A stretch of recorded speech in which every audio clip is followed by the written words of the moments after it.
was always the one watching from the safety of my couch, feeling the thrill and fear from the comfort of my home.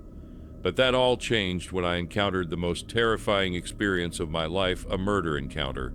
It was a dark and stormy night, typical of any horror story.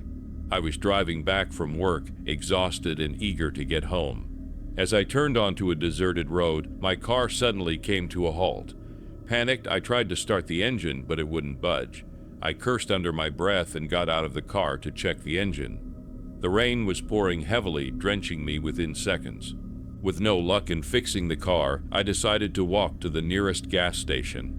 The road was desolate, with no signs of life. The only sound was the howling wind and the raindrops hitting the ground.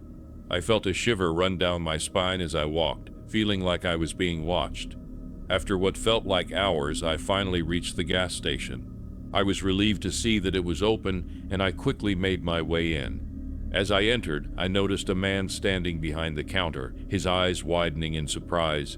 I could feel his gaze on me as I grabbed a soda and went to pay. "Bad night to be out, isn't it?"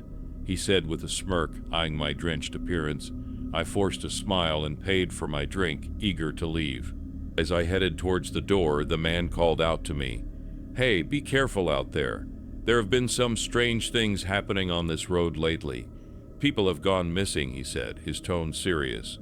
I thanked him, trying to brush off his warning as just a ploy to scare me. But as I stepped out into the darkness, I couldn't shake off the feeling of unease. I walked as fast as I could, my heart racing with each step. Suddenly, I heard a loud noise coming from behind me. I turned around, but there was no one there. I tried to convince myself that it was just the wind, but my mind was filled with thoughts of the man's warning. As I continued walking, the noise grew louder and closer. My heart was pounding in my chest, and I could feel a cold sweat forming on my forehead.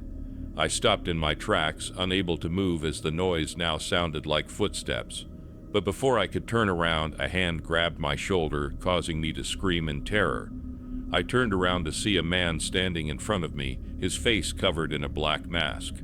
I could feel my legs trembling, and I tried to scream for help, but no sound escaped my lips.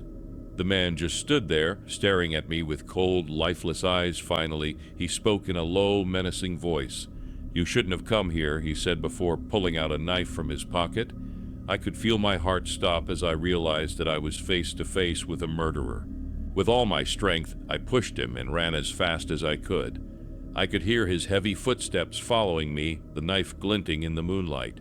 I could feel my lungs burning and my legs were on the verge of giving up, but I kept running, fueled by pure terror.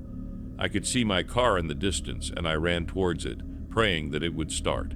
As I reached the car, I fumbled with my keys, trying to unlock the door. Just as I opened it, the man caught up to me and grabbed my arm, pulling me out of the car. I screamed and fought with all my might, trying to break free from his grasp. But his grip was too strong, and he dragged me towards the woods. As we entered the darkness of the woods, I knew that I was about to meet my end.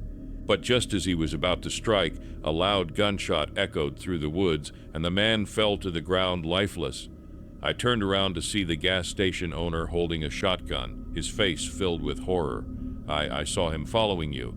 I had to do something," he stuttered, his hands shaking. I thanked him, unable to find the words to express my gratitude. As I sat in my car, shaking and crying, I realized that I had just narrowly escaped death. I drove away from that road as fast as I could, never looking back, and as I reached the safety of my home, I promised myself never to underestimate the warning of a stranger ever again.